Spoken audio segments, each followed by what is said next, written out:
Right, second time lucky today. So this is a product review, Proton VPN, which I've been using for a little while. I've got a slightly different setup for this recording with a vaguely malfunctioning green screen at the bottom right, so it doesn't like white backgrounds. Anyway, bear with and hopefully you'll find this useful. So, Proton VPN, that's the tool I'm recommending to you today. So as far as VPNs go, they aren't something I've been using particularly. I've just changed my settings, get rid of that, there we go. So yeah, as I was saying, Proton VPN, I haven't been using VPNs, but I know a lot of my clients have. And one of the reasons I haven't felt inclined to use one is because either the ones that came with internet security tools like Kaspersky, which we use, they didn't work for iPlayer. They were free with the internet security package, so if I needed to use one, I could use a free one. But for looking at foreign TV, so most of my clients are in France, so looking at TV from the UK predominantly, you do need generally a paid for VPN solution. And I didn't want to pay for one, partly because I wasn't bothered about watching UK TV, but also because I heard there were a lot of horror stories about them. The paid for ones, some were unpredictable, you'd be paying for them and then they'd stop working, or they were insecure, so actually you were paying for a VPN that you thought was protecting you, and while maybe you could watch some telly for a while, they were actually causing security flaws and just leading to a whole set of problems for people. So I shied away, and then I got an advert for Proton VPN popped up on my feed one day, and I knew about Proton because they were known to have the most secure webmail solution around at the time, around for a long time. So I knew they had a solid track record in security and that they were a brand I trusted. So I thought I'd check out their VPN. And actually, I was pleasantly surprised. I did check out a couple of others as well, because I thought while I was looking at one, it'd be nice to compare them. And of the three I looked at, this is definitely my preference. Not only is it simple to use, it's got a really clear user interface, it's a sensible price, comparable to the others, and as I said before, it's a brand and a company that I trust with security, and that's the most important part of this whole VPN journey. You know, if you're going to pay for a company to protect you online, you need to be 100% sure that that is what they're doing. So, to get the software yourself, you go to Proton VPN website and you click the big green button, Get Proton VPN Now. And it will automatically determine which platform you're on and start to install the right version. Once you've got that, you can start up the software. Let me find mine. Whoops, that's not going to find it right now. Whoops, again. Look at the keyboard. There we go. Open. There we go, so just checking what I can see. So this is what you see when you first launch the application, assuming you're logged in. So let me just log out for you. Go back to the tool, wherever it's gone. There we go. Oh, it's over there. Sorry. There we go. So this is what it looks like when you have to log in. And then we'll get the password, which I have in my password manager. And then we can log in. So this will be the first step. If you haven't ever used it before, you'll be prompted to create an account. So when you have an account, you actually get some different options, so we need to look at those. So the pricing options for Proton VPN. Just wait for rural French internet to catch up with my intentions. Sing a song or something. Right, so as you can see, without getting the facts, we've got free, basic, plus and visionary options. You can go straight in with the free option, but if you're looking at this specifically with the intention to watch iPlayer and iTV on your computer or a tablet or an iPad, then you need to be signing up for Plus. And I recommend doing this that you sign up monthly initially. It costs a tiny bit more, but it gives you the option to just ditch it if you're not happy with it. So I recommend just signing up for a couple of months, and there might be a free introductory offer, which is 3 months or something. So try that and then just run it on the monthly plan and see how you get on.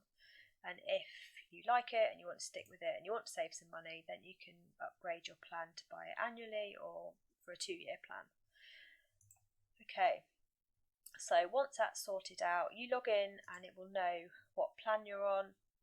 You can also get to that through the interface. If you go into account, it will take you to your account and you can sort it all out from there. Okay, and when you're logged in, this is what you see, and this is the same whether you're on the computer or you're on a tablet device. It's a nice clean interface. So I'm a bit zoomed in here, but you might just see it like this at first, so you get the full map of the world, and if you're really interested you can zoom in and see all the different servers where they are. And when you're logging in to connect, you can see I'm not connected at the moment. So I've got a quick connect button I can use, or I can search the list of countries. So I scroll down, it's not working. I'm at the bottom, that's right. You can see the full list of countries here. And once you see a country, you can click and see the server options for that country. You've also got profiles, so fastest and random are the 2 default ones, and then you can also create your own. So this iPlayer connection, the profile, is the one that I've already created for myself, and that's pretty straightforward too. So if you wanted to make one just so that you don't have to search for a country every time and choose a server, you can create a profile. So we'll do it this way for now. So we'll just scroll down to the list of countries, find UK, and you can just click connect and then it will pick a random server, or you can scroll down to the list. And again, it's straightforward. These are colour coded. Red is a maximum capacity. Green is in good shape, so generally under 50% load. Maybe 60%, I don't know, but green is a good sign. And are there any yellow ones today? Yeah, there's a yellow one. So yellow one is, it's getting full up. So you want to choose a green one. Let's pick one of those.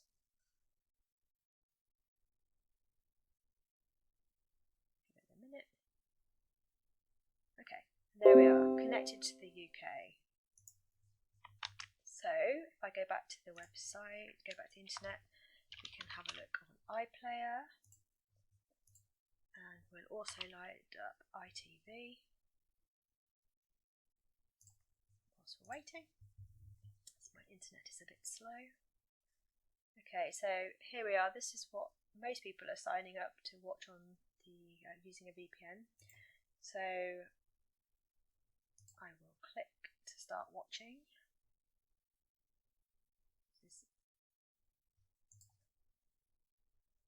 I'm choosing this for no other reason than it was the top of the list when I tried it earlier. So let's see. Click again.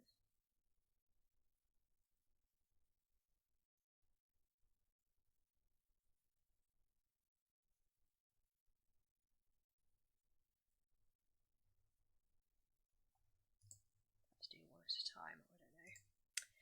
Wait for iPlayer. It does seem to be working, so that's reassuring. Take a little walk to the edge of He's gone. Okay, you can't hear that because I've got my headphones on, but I can assure you it's working and you can hear the audio as well. I'll just try to make sure it's actually going to play. Is that an advert? Oh, I'll skip the trailer, get straight to the programme.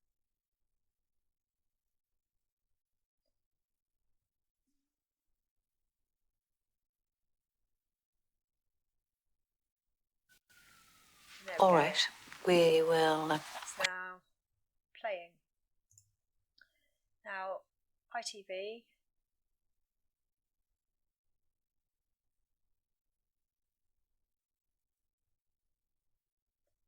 Okay, so we should be able to click watch live.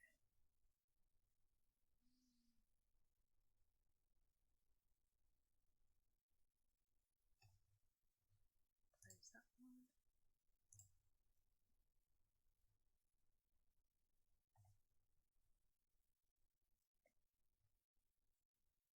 Give it a few more minutes.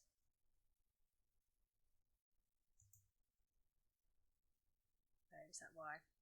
Adverts or something. Okay. Here we go. Try again.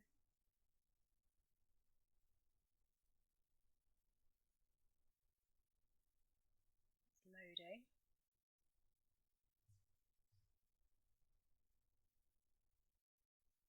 It is at least working. And while we're waiting for that, I'll just say, when I tried to run this earlier, I was unable to connect to iPlayer. I had no problem with ITV, but iPlayer came up with the warning that you sometimes see. And while I was pondering on why that could be, my